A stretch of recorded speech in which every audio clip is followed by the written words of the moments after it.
All right, everybody, we are live with another live session with the experts on one very interesting topic today, which is role of incubators and angels in supporting startup founders, startups, entrepreneurs, and this session is brought to you by GSEA Goa. Give me a second to check everything uh, on all the platforms, and then we'll kick off.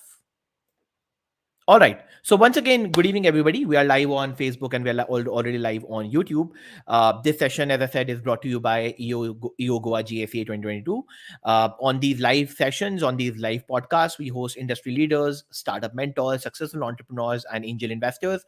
And before we begin, before I bring on the guest for today, with whom I'm very excited to talk about, let me quickly give you a brief about EO if you don't know about EO, right? So EO is Entrepreneurs Organization, which is a global not-for-profit organization. It's a high-quality support network of more than 14,000 plus like-minded leaders across 61 different countries. EO, in order to give back to the society, give back to the community, conducts GSEA, which is Global Student Entrepreneurship Awards, every year. This competition, this award, is a premier global competition for students, and primarily only for students who own and operate a business while studying back in college or a university. So if you're somebody who's a student, listen to this conversation and do apply for the GSEA Goa. The applications are currently open, and I've already pinned the link in the comment section, in the live section below, so you can have a look at that. What GSEA does for you is GSEA supports student entrepreneurs with mentorship, recognition, connections across the globe, helping you with business development, funding in a few cases, and also they help you in taking a business to the next level. So in today's panel discussion, we are going to talk about India's startup incubation ecosystem and, most importantly, the need for funding and guidance in different stages and how to accelerate growth. I have got three amazing and very, very dynamic speakers with me. All of them are serial, multi-time, successfully exited entrepreneurs, have aggressively worked in mentoring, in communities, and in incubation centers. They run incubation centers, they work as mentors, they support them, they also invest into startups. So yeah, they can invest in your businesses if you are an interesting folk out there. So let me quickly welcome our three guests today. My first guest is Angad Singh. Angad is the CEO and co-founder of Estrela Inc Group. He's an entrepreneur, hotelier, academician, investor, mentor, and a philanthropist with businesses spreading across hospitality, real estate, education, agro, and ventures. My next speaker for today is Siddharth Goel. Siddharth is the founder of Slate.ac. He's a serial entrepreneur who started an enterprise software company in the early days of his career, and the company got acquired back in 2016. Since that, Siddharth has been working with multiple fintech companies, and he has also incubated and supported a lot of them after that. My third speaker is Rajesh Joshi. Rajesh is the CEO of Atal Incubation Center at Goa Institute of Management. In the past, Rajesh has founded 6 ventures with 2 successful exits. He currently continues to work and support startups and multiple other organizations in the capacity of advisor, mentor, investor, and he also supports state governments and government projects with implementation of startup policy and innovation programs. So these are my three speakers for today. Let me quickly add them to the screen, and let me give them a huge virtual round of applause. So thank you, everybody. Welcome, gentlemen, and thank you so much for joining on this session today. Good evening, and welcome to this live podcast. Good to be here. Thank you. Thank you, Dilnawaz. Awesome. Super excited to have you here, and I'm sure the kind of content we're going to create today, the kind of conversation we're going to have today, is going to add a lot of value to all of these young folks who are going to watch it later. And I said, and this is, I want to reiterate, all of these folks are very, very experienced founders, investors, mentors. Do catch hold of them. I've put in their LinkedIn profile in the section below. Do connect with them, reach out to them, write to them if you have more questions. I'm pretty sure they'll be able to help you and support you with the kind of things you are doing in building your own startups, right? So let me go to the panel quickly and start with the question number one.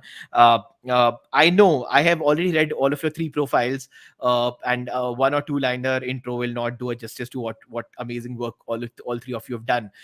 So we'll quickly go in a circle. I'll come to Angad first, Sid, and Rajesh. give me a brief intro about yourself, maybe add something onto what you've already spoken about, and maybe one fun fact. I read fun facts written in your profiles as well. So what do you do when you're not working? Can you also talk about that quickly? So Angad, I'll pass it to you first, and then Sid, and then Rajesh. Angad, over to you. Thank you, Dilnawaz. Happy to be here and share my journey through this space.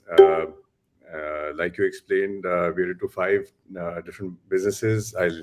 Um, two of them are family businesses. Three are what I've started, and primarily in hospitality. We own and operate hotels, schools.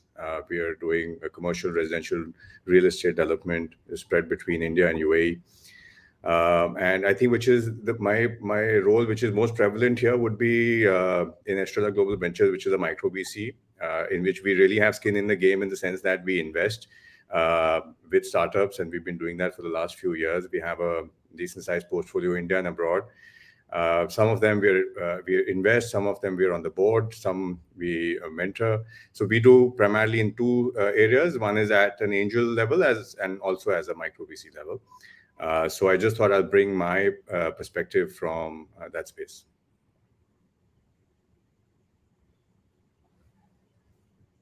Sid, Dilnawaz, next. Yeah, you're yeah, up next. Go ahead, please. yeah. Firstly, thanks, Dilnawaz, to have me here. I've been doing startups actually all my life. Right after I graduated from, the US, I'm a computer engineer by like profession, I would say. But I've been building tech businesses and product, roles in startups. So I've been do lots of different projects. I started a messaging company, which was my first company, which got acquired. I dabbled in data analytics. Uh, I do software development, and nowadays I'm running a fintech startup. I'm a co-founder in a company called Slate, which is trying to solve some problems for Indian SME. So, I would love to share my experiences and my perspective, and feel free to reach out to me, whoever's interested to understand the whole entrepreneurship journey. Okay, thank you. Amazing. Thank you, Rajesh. I'll come next to you. Please go ahead. Rajesh, Rajesh, you're muted. Can you unmute, please? Yeah, I think that's the most spoken word during the COVID times. You are on mute. So I think that's what we all are doing. Yeah, thank you. Thanks, Goa. Thanks, GSEA. Thanks, Dilnawaz, for having me here. It's great to share experiences of us as entrepreneurs and me as an ecosystem enabler right now. So looking forward for this session. I have been an entrepreneur turned employee. I've done 6 ventures, as you mentioned. The fun fact is, as you said, that the fun fact is I started doing business. That time there was no word called startup. So I started doing my own venture since 1998. उस time I मेरे बाल बहुत थे. So one of the things which I tell people is मैंने खून पसीना और बाल भी दिया है business को. So to be a successful businessman or to run successful ventures. And that normally when I say, all the students really listen to me because everybody loves their hair. So students on listening here or startups listening here, I can really share with you what should not do and how to keep your hair intact. So thank you. Looking forward. Amazing. But if the price of having so much money in the bank is to lose your hair, I don't know whether I would want to trade that or not. Yeah, And I keep go on ahead. saying, oh, Jeff Bezos के भी बाल नहीं है, Satya Nadella के भी बाल चले गए हैं. So I Right, keep on right. And I don't agree when you say that you are entrepreneur turned employee. I think you are more, and I know you personally, that's what I'm saying, you're entrepreneur turned investor, and now you support startups aggressively. So I think employee would be a underplay for you, especially Rajesh. uh, I want to stick to you, and now I want to jump onto the question number one, which is I want to understand your perspective. I think your journey has been very interesting. You started up, you exited, and then you eventually you start investing. No, now you work very closely with the government, but you also are a CEO of an incubation center. In your opinion, what do you think is the importance of incubation center? And especially, can you also give a perspective, because I think you've worked in Jaipur and you are working in Goa, and you also continue to work, I'm sure, across the globe. What's the difference between incubation center in a tier 2, tier 3 vis-a-vis like a top A grade incubation center, maybe let us say in California or in Delhi or Hyderabad of the world? So yeah, what's your take on that one? Sure. Happy to answer that question. And I will answer that question from first as a perspective when I was an entrepreneur. Like I said, I started way back in 1998.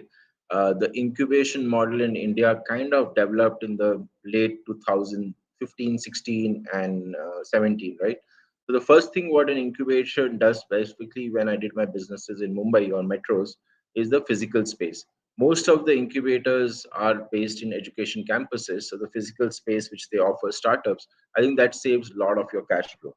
I think that's something which and that's why you see a lot of people starting up now, because it's easy to start up. Because when we started, like I said, the startup was not even a word, not even a in the vocab way back in 1998. So where you start from your college or just after your college, the biggest hurdle in a metro city is space kahan se layenge, and there's too much rent, or you have to shell out too much money, and that money on rent is like kind of a waste money, right? You don't actually get anything. So I think that's the first problem which incubators have really solved across. And I see a lot of incubators, be it tier 2, tier 3, and even metros, fill because people are using that. Obviously, the rates are subsidized. Some incubators like AICGM doesn't even charge for the seats. So that's the first role which incubators play. This I say as an entrepreneur of the past, and I see the immediate difference, right? And even co-working spaces. So that, but when I look at entrepreneurs or startups, they don't realize that how important this problem incubators are solving for themselves. So I urge every startup or would-be startup to look at incubation and look at that physical space at that subsidized rates, which everything provided: your internet, your Wi-Fi, your electricity, your pantry, and those things. I, as an entrepreneur, really spend a lot of time and effort when I started. So that's, I think, the first thing which this startups or entrepreneurs should realize. Second part is obviously the network and the connections which an incubator can provide to a startup. A lot of startups entrepreneurs feel that we should have done more. Yes, we agree we could have done more and we can do more, but at least you have that basic mentoring, knowledge support, connections, because most of these incubators are based in educational campuses which have industry connects. Similarly, the employees working in incubator spaces are probably ex-employees, so they are as much passionate about your business to make you successful. So I think this thing, so that's why I think it's a must-have for any startup or an entrepreneur to start their journey from an incubator space.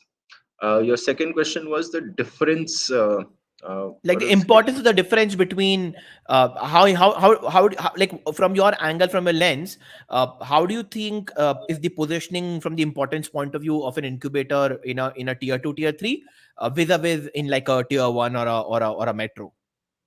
Yeah, so in the metros, normally what I've seen, and I've been most of the time of my life in Mumbai, Delhi, that the entrepreneurs who come into an incubator come very much prepared. In tier 2 cities, be it Jaipur, Goa, where both the places I worked, and I'll call them tier 2 locations, the entrepreneurs are not come prepared, in the sense they lack some basic knowledge about what is entrepreneurship, legal compliances.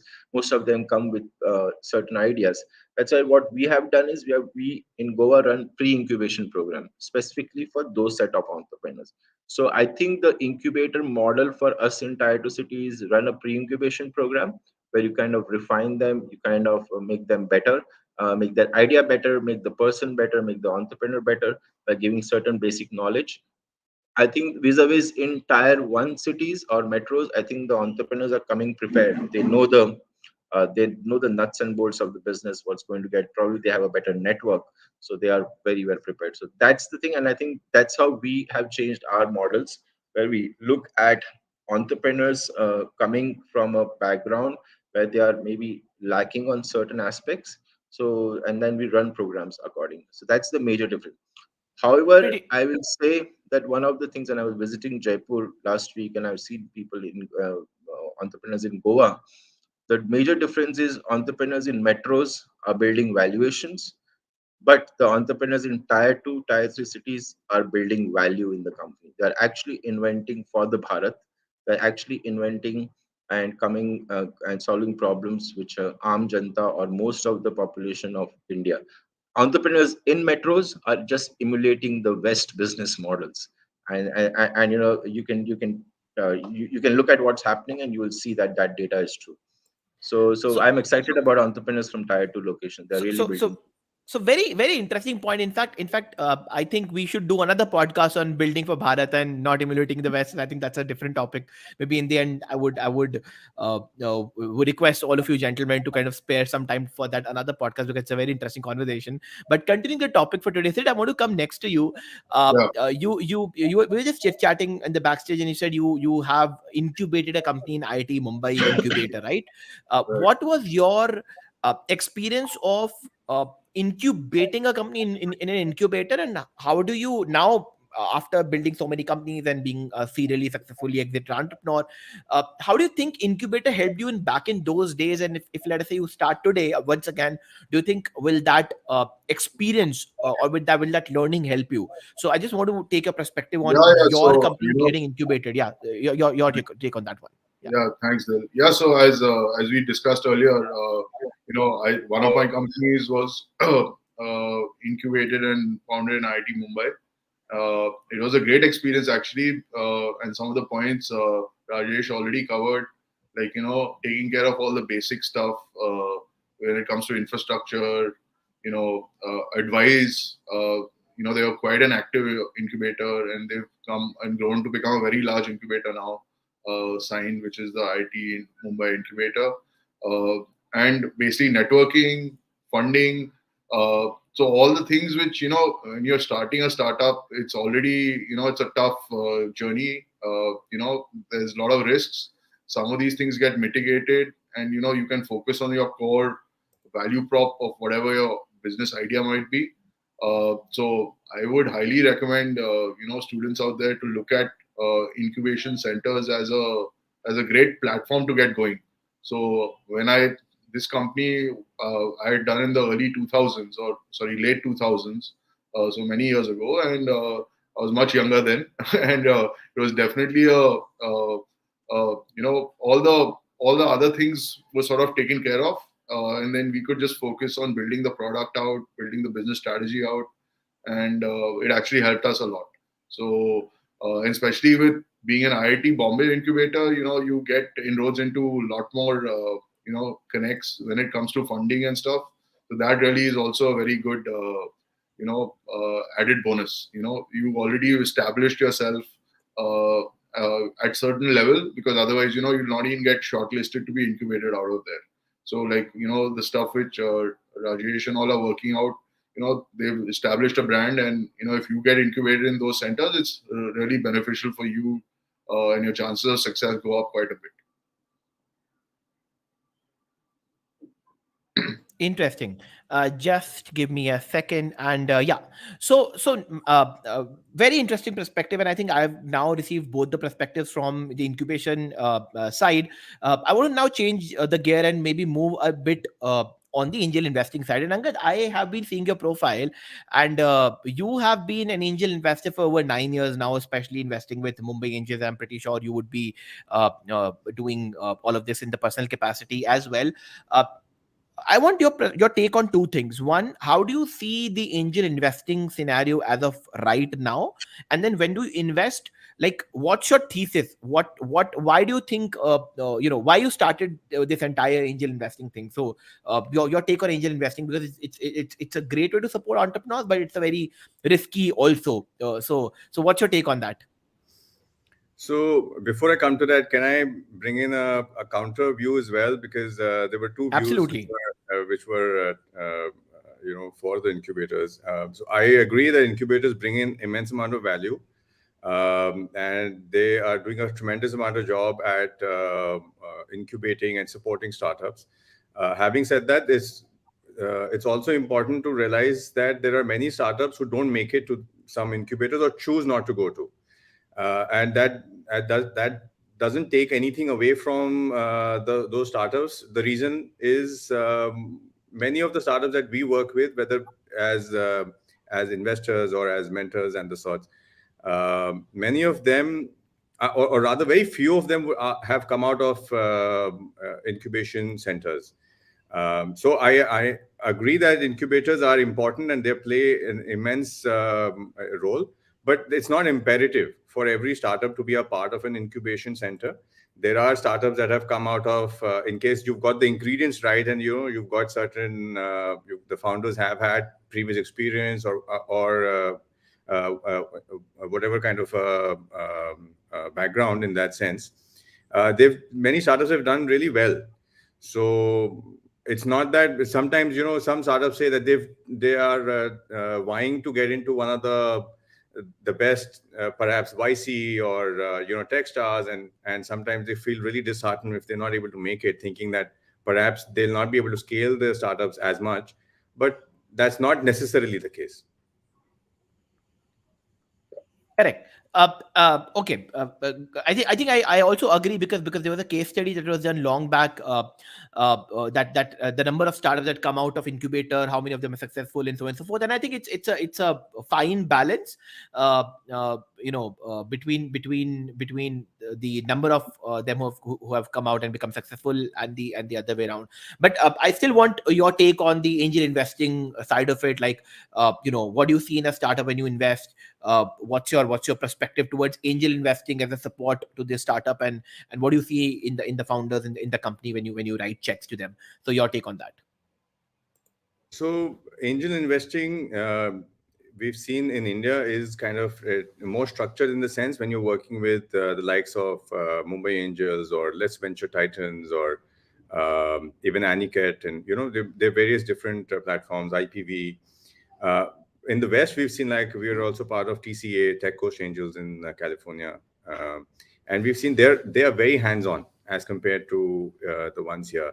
I mean, when I say hands-on, is like even for every member that they're taking in, they want them to be really an expert in a particular space, and perhaps bringing that kind of a collective, maybe somebody from tech, and within tech also fintech and various subdivisions into that. So that's the kind of difference that we've seen between India and a little bit in the West. When we are looking at a startup, it's not just one thing. There are many things. Of course, the founders are perhaps they're the lion's share. What kind of background and what kind of experience that they've had, maybe any previous entrepreneurship, and how has that performed. So that's sort of a little bit to get an understanding. I think from our point of view, and for us, I must mention that for every investment that we make, we at least say no to, maybe, or at least no, or we see about 40-45 pitches, and out of those we end up investing into one or two. So there are a lot of no's, and then we kind of narrow it down. So another thing which we look at is there an MVP? Because we're investing primarily in the early stage, and so if there's an MVP and if there's some sort of traction out of that, and what kind of how's that responded. Lately, we've also done something which is more of a little bit in the later stage, Series A. Of course, by then you have a good idea of how the market is responding. I think another 2 or 3 things we see is how's the cap table looking, and is it too crowded, or what kind of funds they've raised before. And I think personally, I also feel we also want to know how much conviction do the founders themselves have in their own startup, and by the virtue of trying to understand how much money they've put themselves, right? So that just gives us a little bit of a flavor of the startup. I mean, we've just committed to a startup last week, in which the founders haven't invested themselves. They come from an amazing background of 4 IIT founders and the sort. But this is a rare exception. Otherwise, typically we want to see how much skin they themselves have in the game. Interesting. I have a quick rapid fire kind of a question for all three of you, because I think there was a very interesting perspective that were thrown on these two questions. And maybe on the angel investing side, I'll come back to Sid and Rajesh, because I'm pretty sure both of you are also very active with all of these companies raising capital. Uh, you know, if things have to be fixed, and let us say if something is, let's think like entrepreneurs, right? And all of you are one. If something has to be fixed in the ecosystem, let us say, and if we see something is missing in the Indian startup ecosystem from the investing, mentoring, community, incubation side, what do you think that one thing should be done to make it better and to make it more hands-on, more effective, better for entrepreneurs compared to what West is doing or what a typical Silicon Valley would do? So maybe Angad, let's start from you, and maybe we can go back from Sid to Rajesh.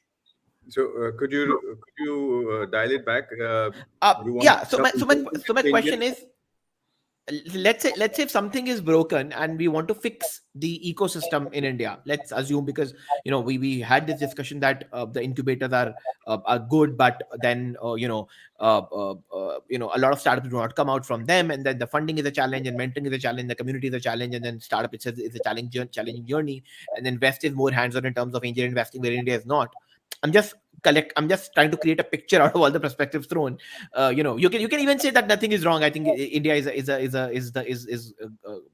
way it is, and there's nothing broken. But I'm just trying to derive a point. Maybe uh, if something has to be fixed in the ecosystem, what All right. it can be, considering that we said that So, some things are not happening here vis-a-vis the West. So Angad, your take. So I think Indian ecosystem for the startups has really matured over the last few years.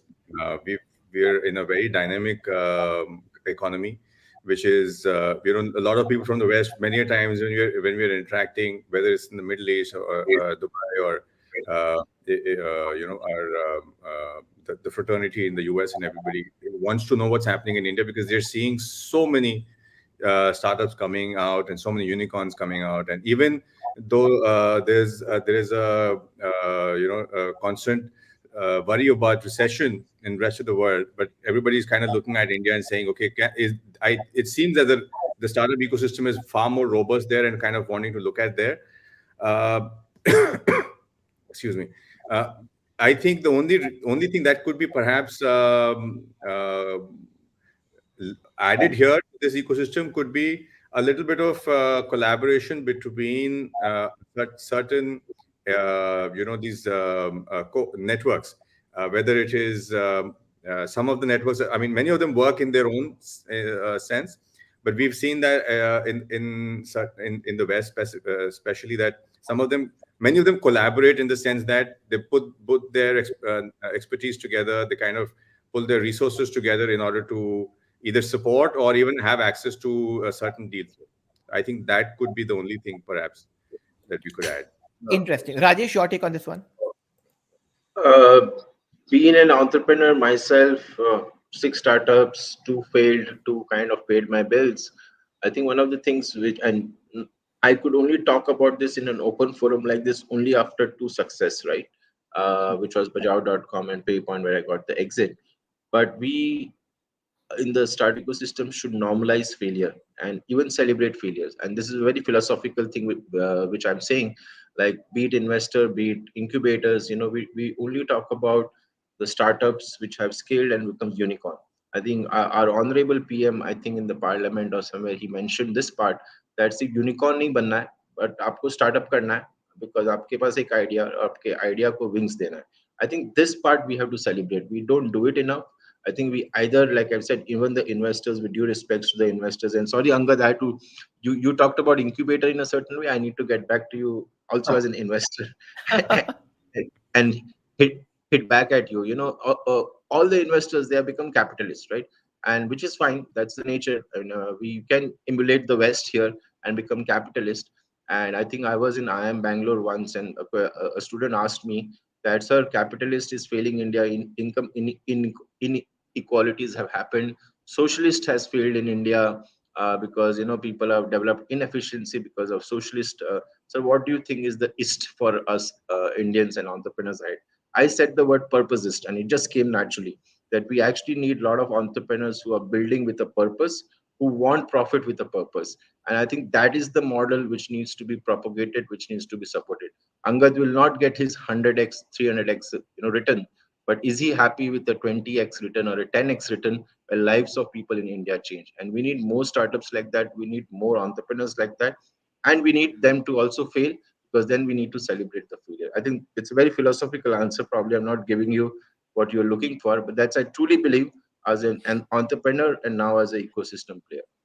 And And I obviously, I wanted to look at Angad back with and that point. I love the panels where people have different opinions, because that's a recipe for going viral with the content. So if my panelists don't agree on certain things, and it's a hotter session, quote unquote, I think we're generally building great content for people out there, because then it's not going all in one direction. Different people can derive different learnings. And Sid, nowadays, yeah. with this online, it's safe also that एक दूसरे को glass नहीं मार रहे हैं. So basically, No, no, it's not very, one of very, those TV debates, right? So yeah. very No, soon I sorry, go wish ahead. to start a in-person podcast, so I'll definitely be reaching out to all of you folks. Then But get boxing up. I do want to kind of start a in-person podcast very soon. Yeah, but yeah, till then, this is the only thing. Yeah, so Sid, your take I on this one, yeah, and we so can this is then a move very on. important point actually, which Rajesh has raised. Like for me, like being an entrepreneur, one of the superpowers has to be no fear of failure. I know there's a big stigma in cultural India. We need to improve that for sure, because the only when we innovate we'll be able to grow the economy into the next level. We have to move away from a service economy, selling, exporting to international markets, to building a homegrown Bharat product and services for the Indian population here and diaspora. So one thing, so for sure, this is definitely a major area of the mindset shift is required overall in the ecosystem. That there should be no stigma attached to failure, because you have to fail to succeed. Okay, means there's no round tripping this. I would say one area where India needs to improve is probably the structuring of getting money into the companies via angel route. So, which means, as Angad was mentioning, sometimes you have so many angels on your cap table, it's very complicated to manage, new rounds and new funding coming in. So, for sure, I think we need to innovate at a, maybe at a SEBI level or some, compliance level where anyone with a, small check can enter a business and get the exit and have the liquidity and not get, sucked into all the paperwork which is required for any fundraise, so we can have better structures for HNIs and angels to invest in startups. That will definitely help the overall ecosystem. Interesting. And now when the panel is hot, I want to skip on a couple of boring questions and come on to more exciting and interesting ones. And good perspective from you folks. I think we should compile all of this even offline in a LinkedIn post. I think will help a lot of founders, and maybe somebody can build a startup on top of the gaps that all of you have discussed. But I still want to kind of move on to the next question, and let me again start with Angad on this one. And then we can again circle back to Rajesh and Sid. So, Ankit, my next question: you have been an investor for 9 years now. Do you think is startup funding overrated? I don't think it's overrated. The pursuit of valuations, perhaps, many a times you hear the buzz and you open the newspaper or you open Twitter and you see startup A has reached this valuation, startup B has reached that valuation, and that perhaps creates a little bit of a conflict. The reason I say conflict is because or rather puts people on different pages, is because the startups start expecting that maybe if they were doing 10x of their top line or whatever in terms of valuation, they want to do it more, and that kind of creates whether it's really sustainable or not. But I don't think it's not overrated, because the ecosystem kind of plays a very important role in supporting the startups, whether it's through the angels or crowdfunding or incubators or what have you. Interesting. Rajesh, your take on this one. You're on mute, Rajesh. I was talking about normalizing failure, right? So I'm a failed angel investor. So first I'll give you why. I invested around 1 crore 17 lakhs in 7 startups. 3 startups shut down.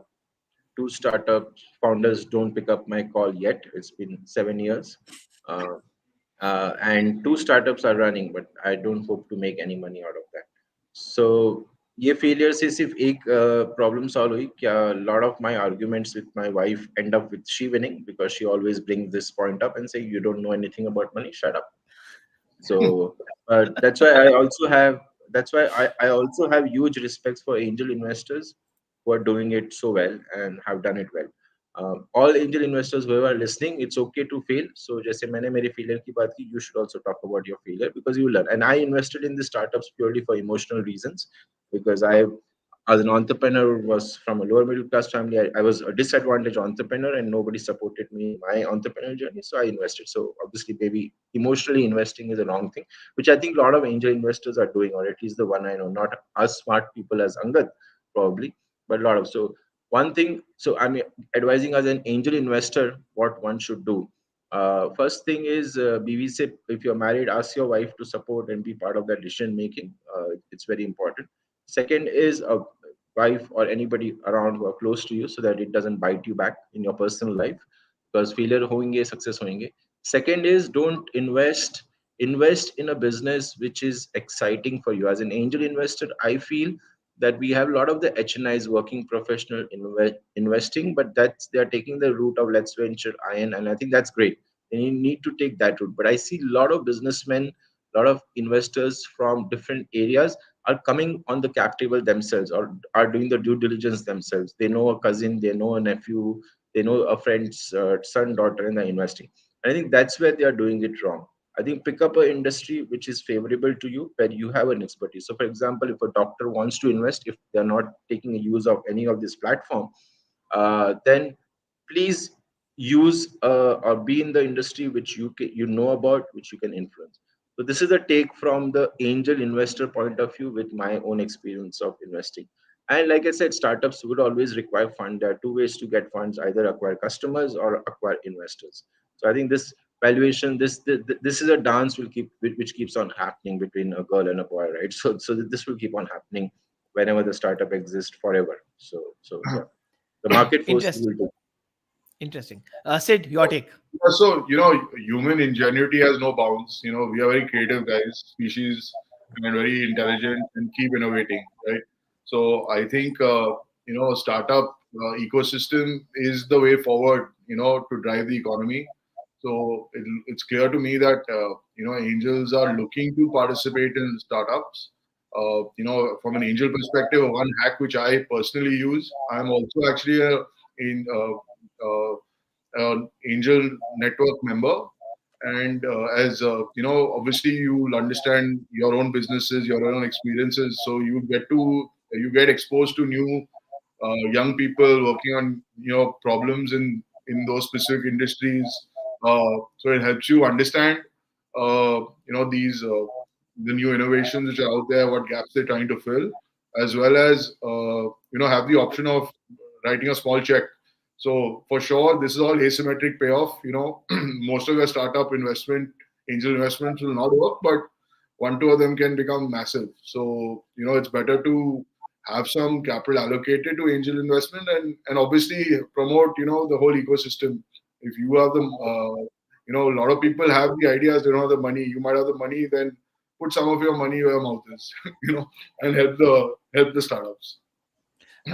Interesting. And I just want to continue this conversation on the lines of now what's happening in the ecosystem. See, recession is already in US and the layoffs are happening, and then startups are not able to raise subsequent rounds. And we have been talking about funding winter through and through. What do you think, or what do you suggest to startup founders as the way forward? Like, if you have to give a one tip to a founder Cash who's flow now positive. going to get into this turmoil of all this funding winter and all that, what would be one tip from your Be side? cash Sid? flow positive. Sorry? Be cash flow positive. Be cash flow positive. Amazing. Angad, what would be your take on that one? Can I take a step back to the previous one? Is that possible? Go ahead, please. Yeah, absolutely. So, uh, you know, for us, whenever we're investing, like Rajesh was saying that he's had his experience. So we have uh, expertise in 4 or 5 areas that we kind of when which we own and operate businesses, right? So our investment thesis is to kind of be in primarily in those areas, and then we once a while kind of step beyond that. And the reason we want to kind of remain in those 4 or 5 industries is because we feel we understand that a little better. We understand the pain points, and makes life easier for us to when we're kind of picking and choosing startups. But the ones that we've done, like for example, we've done something in EV, in the electric vehicle space, and in that we're pure investor. We're not doing anything more than that. Very very very restricting our role in that sense, because we understand we're not a value add in that space, right? So as investors we need to be able to decide that, and kind of keep those things at a little bit of a distance. Of course, it's a risky asset class, but we are very bullish about it.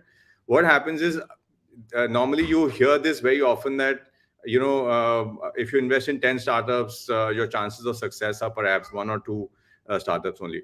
But the key thing here is that as soon as your number starts going, and once you have your portfolio starts increasing to about 25, 30, 35, 40, the chances start becoming in your favor as an investor, right? So my only piece of advice would be, if anybody who's wanting to start this journey to invest, is rather 2 pieces of advice. One is, it's because it's a risky asset class. So if you are wanting to invest 1 crore, please split it into 10 or 15 checks, and just kind of spread them into different startups, different areas. And second is, have a longer kind of a perspective. Don't think that it'll immediately start coming out.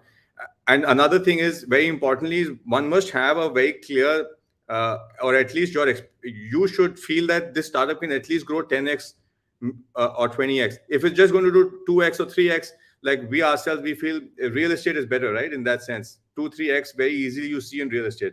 But only and only you have the confidence or validation that, okay, it can go to the 10 20 30 whatever and upwards, is when you should kind of that conviction should be there. Yeah. Interesting. And you want to continue on the second question that I asked, in the sense like, advice for startup founders now going to get stuck into the winter turmoil, and how do you, what is that one advice from your side to them? What should they take care of? So, in terms of the funding winter, I think I would agree with what he said in terms of being cash flow positive. However, it's very important to be to kind of focus, which is not just to be not just to do with going towards a winter or something.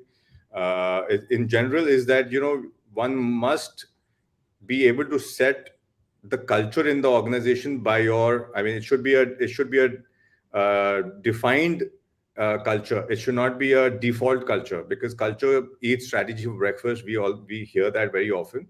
So that's something that I would want the founders to kind of have a focused approach towards that.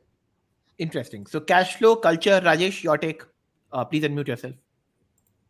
Uh, I've always believed an entrepreneur quality, resilient and resourceful is what an entrepreneur should be. If you can't be resilient and resourceful as a person, then maybe you will fail as an entrepreneur, be it good times or bad times. So I think this startup funding is going to show the quality of an entrepreneur, to show us the quality of founders, entrepreneurs available who can build resilience and resourcefulness, right? So resilience is the same things which Sid and Angad just referred to. But I personally feel, and I've gone through, like, my previous startup, or the second startup, survived the 2008 recession, right? What I realized during that time, that the most important thing which I did during that time, which I was not doing, then I happened to do it because I spent times with my loved and near and dear ones as much as I could. So apart from giving tips to startups and entrepreneurs about what they should do, I mean, it's all out there available: resilient, resourceful, have your cash flow positive. This, but I think during this tough times, if you are surrounded, or you spend enough time, or you take time to spend with your loved ones, near ones, dear ones, I think it will build a lot of things in you, and you will be able to kind of pass this storm. Interesting. Now, I want to again take this conversation on a very different side. We have all spoken and we have all given tips to startup founders, and what should do they take care of? What investors look in founders. My next question to you is, who is a great investor from the founder's lens, right? So because we often hear that money is enough in the market, right? If you are a great founder, the money will follow, the money will chase you, right? But not every founder who's at a certain level will be taking money from everybody, right? So what are those two or three qualities of a great investor that a good founder will be looking at, so that he can invest the money? Because see, the only way you will be able to ever make money as an angel investor is when you invest in a good company and a great founder and a great team, right? Or else, no matter whether you do 100 investments, 5,000 investments, you're definitely not going to make any money, right? So what are those qualities that a great investor should have from the founder's lens? I want you to answer that question from the founder's lens. Rajesh, why don't you go ahead first, and then we'll circle back. Well, generally, it will be the one who gives me money without asking me why you need the money. Generally, that would be the kind of thing. But then I think it's also the industry one is right. Like I just talked about, if you're building a consumer tech business, you're building a climate environment, you're building a healthcare. So I think it's horses for courses, and it's even entrepreneurs, vibe. I think I will say that in the end, a investor founder relationship is a smooth relationship when each one of you can call just each other for coffee and drink, and just make that time available. So I think it's just a chemistry. I think I mean, I can't pick a certain quality in this angel investor and founder, because every founder is different. I think the dynamics are different. But if I recall, when in Bajao.com we took an angel investor, he was ready to write us a check anytime we wanted. I mean, further checks, it can be even 5 lakh rupees. He was ready to do it without asking us. He used to just ask us, when do you want it in your bank account? And second thing was, we could call him, he could call us, and we would just chat about anything in life, about life in that 1 hour, 2 hour, over a beer or over a coffee. So that's my experience, but everyone would have a different experience. Absolutely. Sid, your take? Yeah, so my experience, it's I think money is the most important, and having the freedom. My experience has not been that good in certain cases where, when money comes in, the chemistry was not very good with the investor, and then it's a big drag on everything. Okay, so in ideal state, yes, you want people who's give you money, is no questions asked, and give you connects in the industry you are operating in. Okay, that's the magic quadrant, I would say, right? But my experience tells me that money without too much chenche from the investor is the ideal scenario. No, means it's the realistic scenario. The ideal scenario is to have him helping you network and grow your business, and not poking too much into the business. So I think as an entrepreneur, my learning is to make sure you are communicating to your investors problems faster than like good news. Like bad news should go first. Good news can always follow later. And just over communicate with your investors and your angels, so that they at least are aware of what's going on. They've written these checks out of their hard-earned money to you, to support you only. It's a aligned relationship, but it's, I think, investor relations is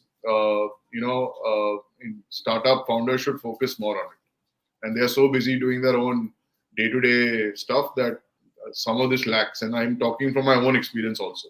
Okay, that I can talk about that. Interesting. Angad, your take? So I'll split this in two. One is, in case you're getting a angel investor who's coming and who's taking a decent sized, investing decent size into the startup. In that case, you need a little bit more of the alignment in terms of what our panelists mentioned.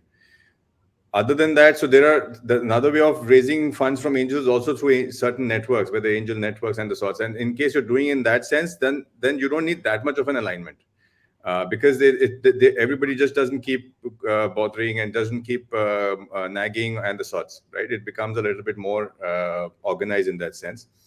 But when you're having a angel investor who's straight into, maybe you're not doing it through a network.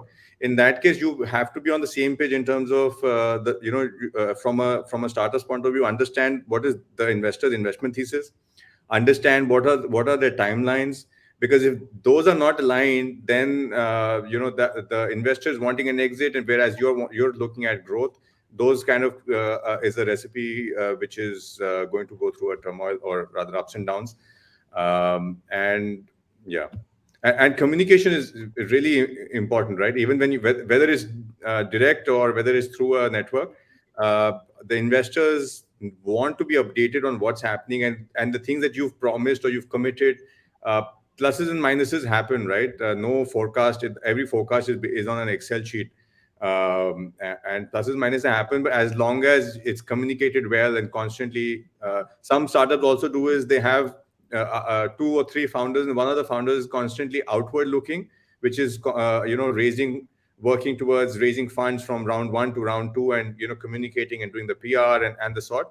And there's somebody who's inward looking, and that also kind of is a good recipe to have have founders complement each other. Interesting. So very very diverse again set of perspectives, and thank you for throwing all those nuggets of wisdom. Very very interesting points. I just want to kind of quickly talk about one or two last things before we wrap today's conversation. Uh, how has the overall funding, mentoring, incubation ecosystem changed post COVID? So maybe you can talk about the sector you work in now, but post COVID, post pandemic, how has the world changed for the ecosystem, especially the startup ecosystem in India? So Angad, maybe we can start from you and then again circle back. So, the first pitch I attended during the pandemic, I just didn't have the confidence that I thought I will never be able to write a check. When my team came back and they did some whatever, they said this startup is there and the sorts. And uh, but so that was like a hurdle that maybe investors like me, and even our team had. But slowly, once we started listening to a few pitches, we've written quite many, maybe 8 or 10 checks online, right? Which was we thought we could probably just never do.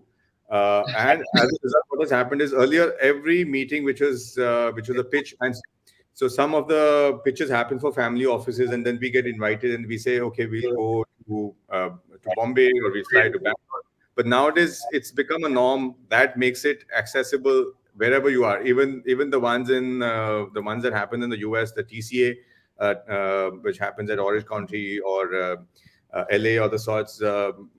Timings, I mean, are only a hurdle. Otherwise, you're able to have access. So I think that's the biggest advantage, that it's become acceptable. It saves so much time, effort, energy. I remember there used to be a time that in Goa, they would do pitches, and founders had to fly personally to do those pitches with the Goa Angels, which is part or extension of Mumbai Angels. But now life is much easier. You can do it from wherever. Correct, absolutely. Rajesh, your take. Uh, Yeah.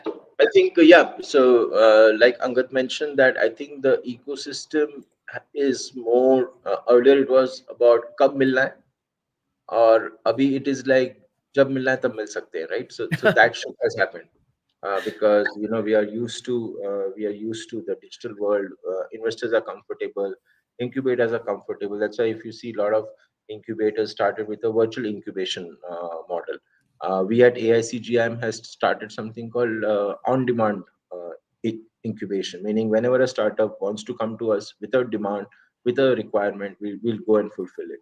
So I think these models have also developed because of the pandemic, and I think we all are okay to have virtual conversations like this, write checks, like Angad was saying, online.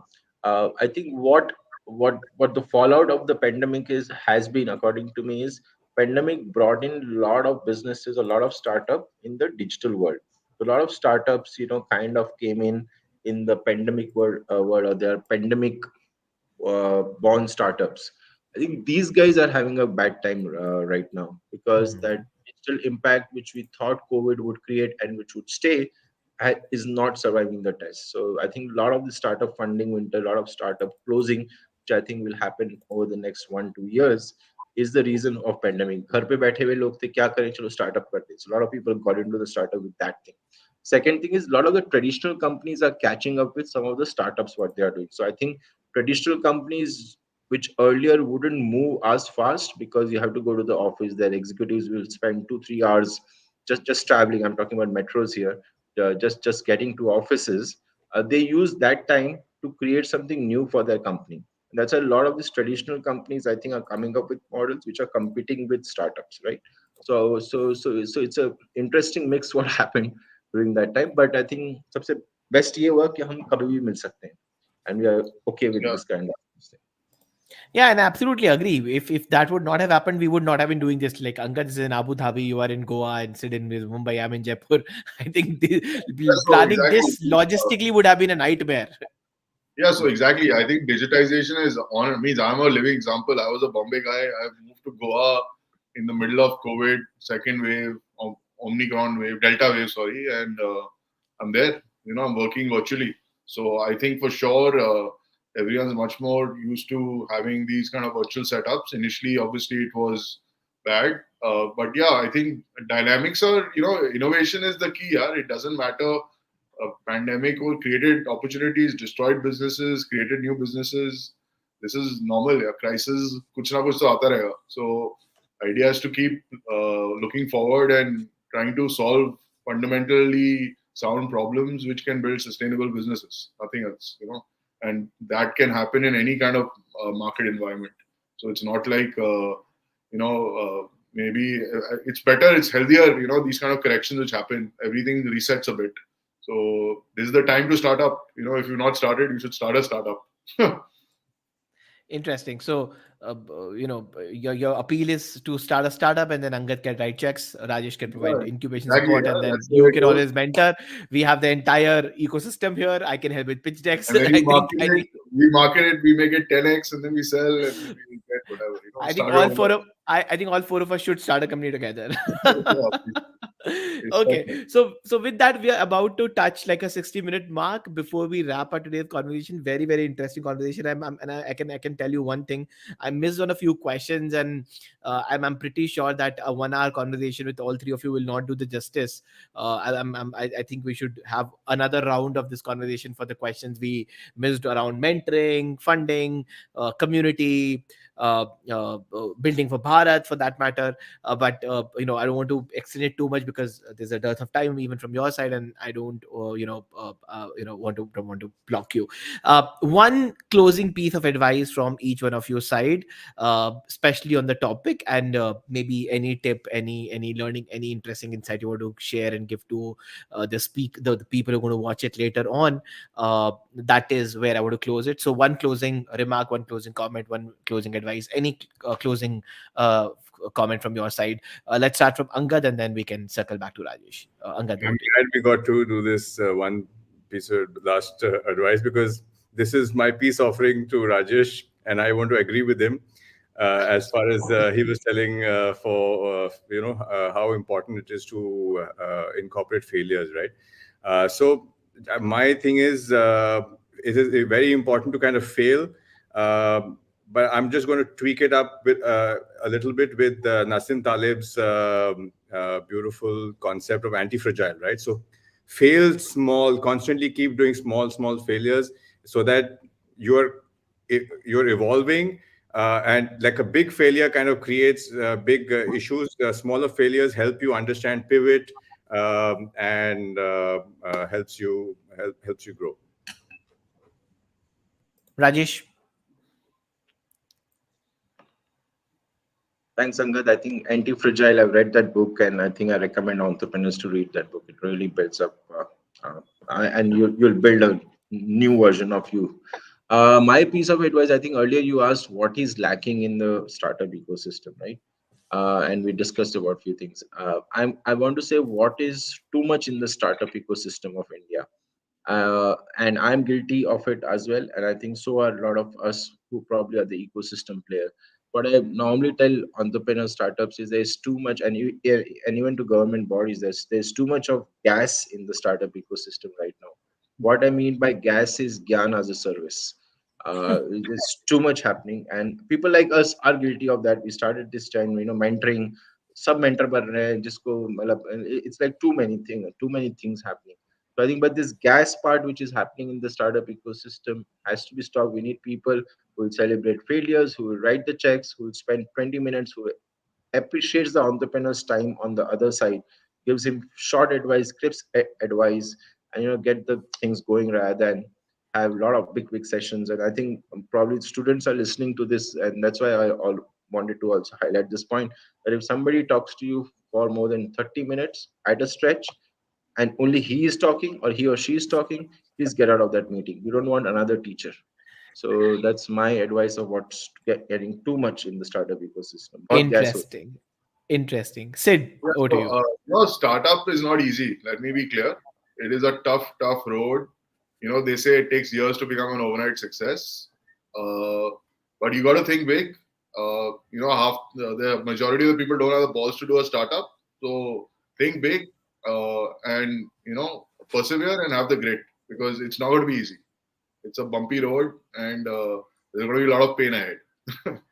But you should still do it with the full positive mindset to uh, make it as big as you can. Yeah, it's your baby after all. Awesome. And I just want to kind of I want to once again talk about the GSEA thing, but I want to thank all of you before that. Don't leave. We'll still do a quick wrap up at the backstage. But on the gas part, I can definitely, as my closing remarks say, I think that I believe that's very very important, because we have, although we have so many mentors, but half of the India is still without entrepreneurs, and we still have a digital penetration to do. So I think more the merrier, what I would say. Yes, execution is very very important, but I think the gyan would be helping a lot of more entrepreneurs to come out, and sensitization will happen. And I want to thank all three of you to put all of these now let me use the word gyan again, because I wanted to say words of wisdom or use those heavy words, but thank you for putting out all that gyan. And I think the practical gyan is more important, which is coming from, as I said, the horse's mouth. And who better than all three of you who have done things yourself, failed, built, rebuilt, exited. So all of those things, really really appreciate you giving your time. And once again, thank you so much. Just stay here for a while. I'll join you back. With that, folks, we are at the end of the conversation. If you enjoyed today's session, this was brought to you by Goa, and all this conversation was done for GSEA. If you don't know about GSEA is a Global Student Entrepreneurship Awards, which is a premier global competition for students who own and operate a business while studying back in college and university. If you're somebody who's a student building a business, please apply for the program. The link to apply is in the live chat link below, if you're watching it on YouTube, and if you're watching on Facebook, it's pinned on the right side. If you need any help or support, reach out to us on Instagram of EOGoa or Facebook page of EOGoa. We're more than happy to EOGoa GSA, technically we'll be more than happy to support you. So GSA helps a lot of student entrepreneurs with mentorship, recognition, connection, funding, mentoring, and it helps them to take their business to the next level. The big part that is in it for you is that at the global level, you get to compete for a cash prize of $1 lakh, and at the Goa regional Goa chapter level, you are also competing for a prize when you're 1 lakh rupees. So yeah, and there's no application fee. It's a completely free of cost program. Feel free to apply. The application deadline is closing soon, and that is pretty much it. And I hope this conversation with all these experts will help you to become a better entrepreneur. With that, I'm signing off. My name is Dilnawaz Khan, and I was the host for the session. I was the moderator for the session. I hope to see you in the next session soon. And thank you so much for watching this. And I will see you in the next session. And till then, do apply for the program, do apply for GSA Goa, and also share this with people. And if you haven't liked the video already or subscribed to the channel, please do that. Thank you so much, everybody, and take care. Bye bye, and have a great weekend. And with that, I'll